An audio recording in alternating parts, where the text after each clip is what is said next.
What if the reason you feel alone is because you're actually ahead of everyone else? Here's the uncomfortable truth no one says out loud. Most people are terrified of being alone. They drown themselves in noise, opinions, and validation because silence forces them to face who they really are. You, on the other hand, are sitting in that silence, and that already puts you in a different category. The crowd believes loneliness is weakness, but power is built in isolation. Look around. The mindless crowd copies trends, repeats beliefs, and borrows personalities. They need approval like oxygen. They can't go 5 minutes without checking a screen to make sure they still exist. That's not connection. That's dependency. If you are alone, it means one of two things. Either you were rejected or you outgrew them, and most of the time it's the second one. Isolation is where your psychology gets dangerous, in a good way.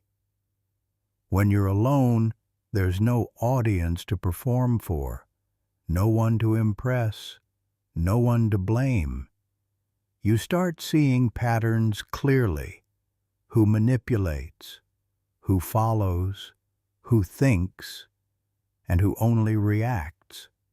You realize how predictable humans are when they're driven by fear of being left out. Here's the paradox. The more comfortable you become with being alone, the more control you gain over others. Why?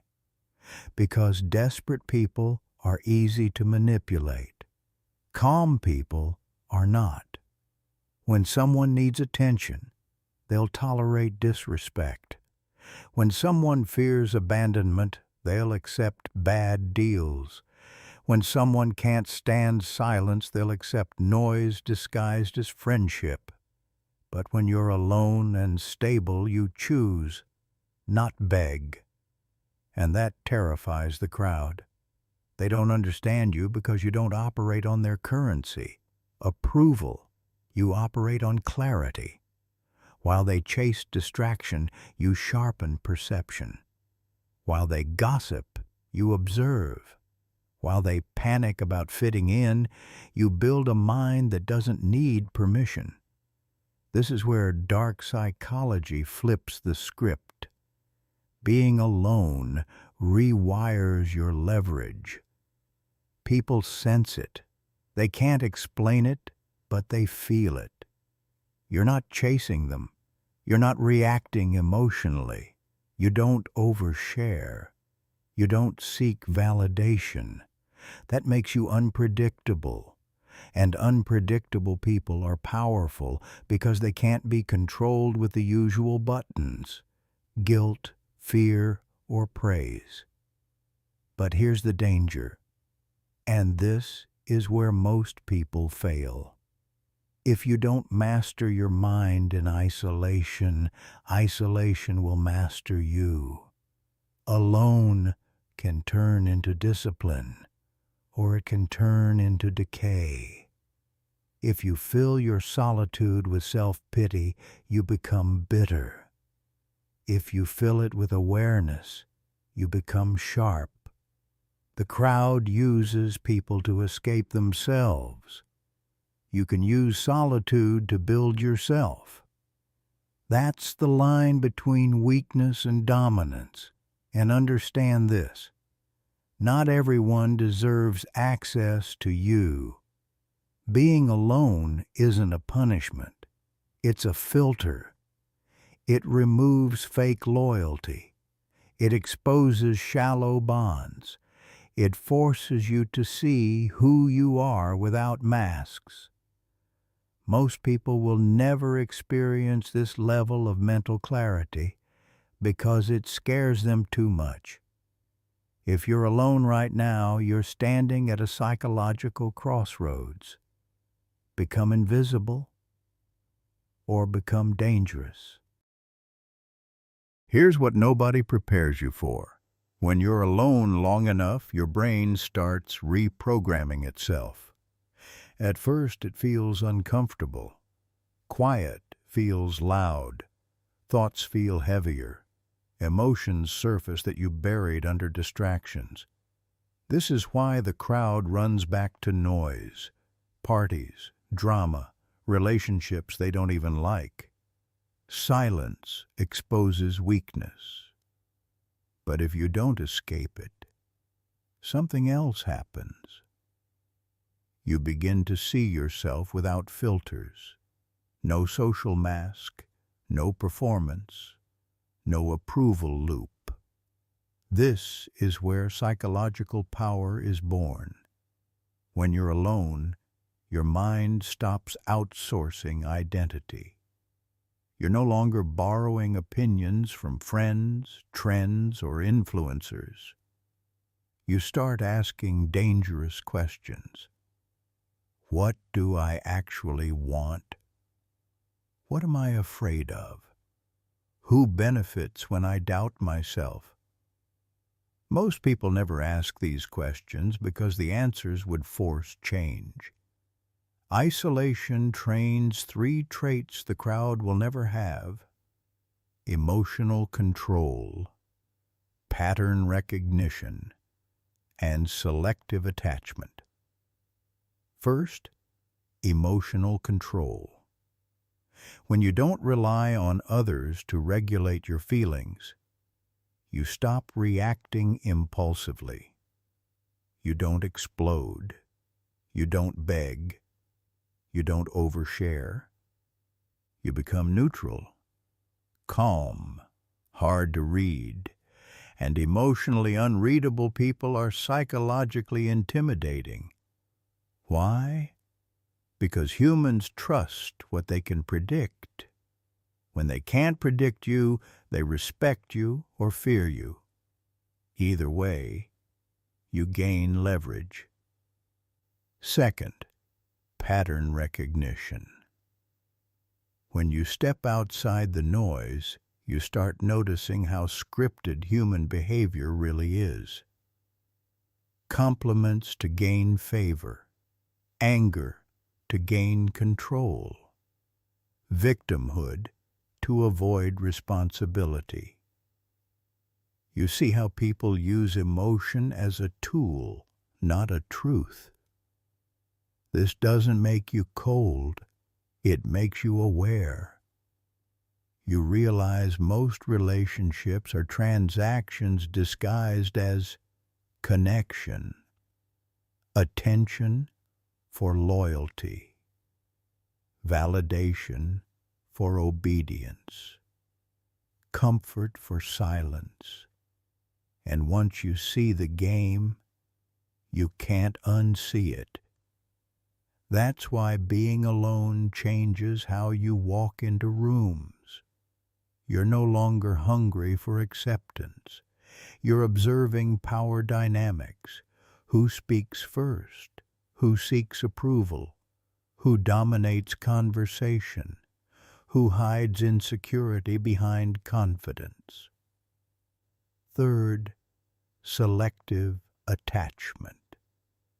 This is the most dangerous shift. When you've learned to be alone, you don't cling. You choose. You don't attach to anyone who gives you attention. You attach to those who earn access to your time and mind. That alone puts you above 90% of people who bond through fear of abandonment. Needy people form emotional chains.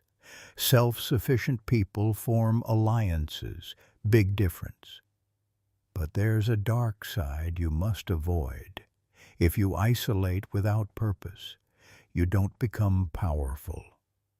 You become resentful. You start seeing yourself as above everyone instead of responsible for yourself. That's ego, not mastery. Real psychological strength isn't hating the crowd. It's understanding them without needing them. Solitude isn't about becoming cold. It's about becoming controlled.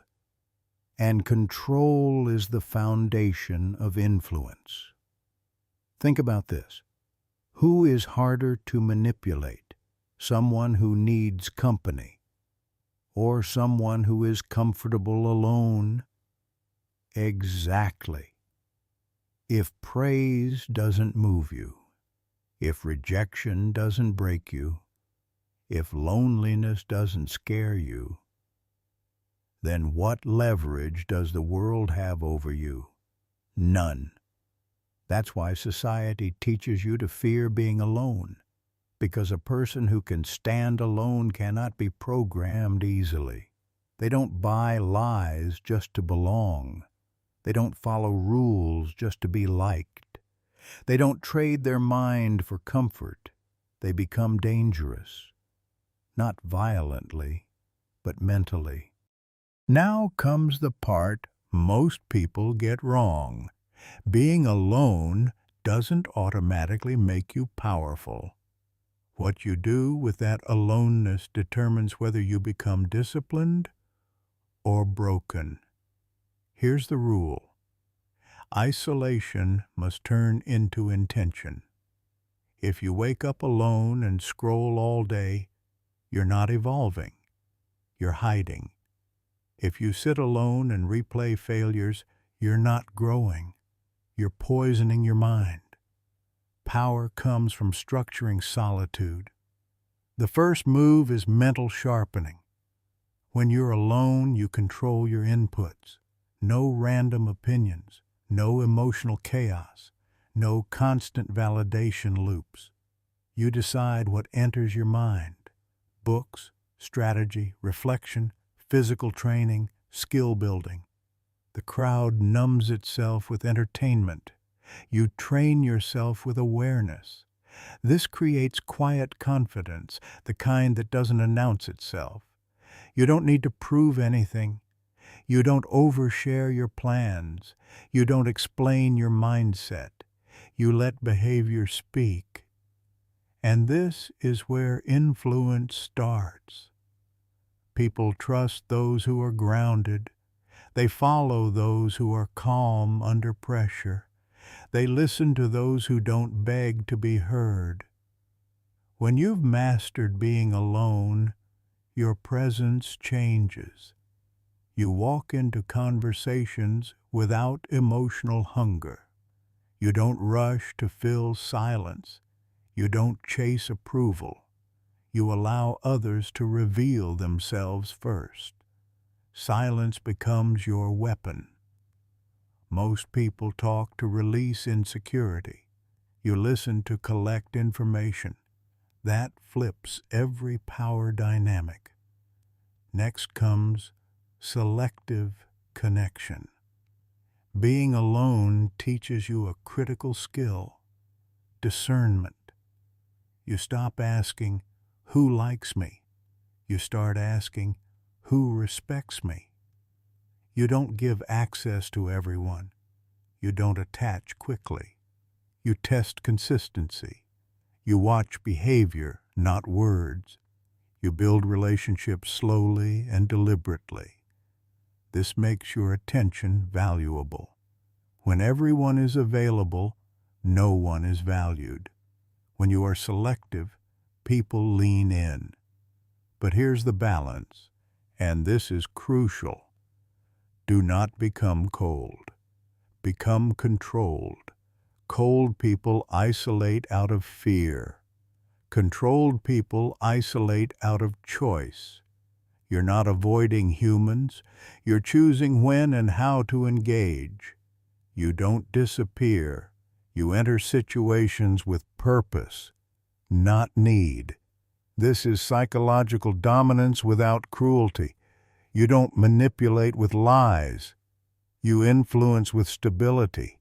You don't control others. You control yourself. And self-control is the highest form of power. Think about it. If you can handle silence, you can handle rejection. If you can handle rejection, you can handle risk. If you can handle risk, you can build anything. That's why being alone is dangerous to the system. A person who doesn't need approval can't be shamed. A person who doesn't fear loneliness can't be trapped. A person who knows their mind can't be easily controlled. So if you're alone right now, don't label it as failure. Label it as training. Training your mind. Training your standards. Training your emotional control. The crowd will keep running from silence.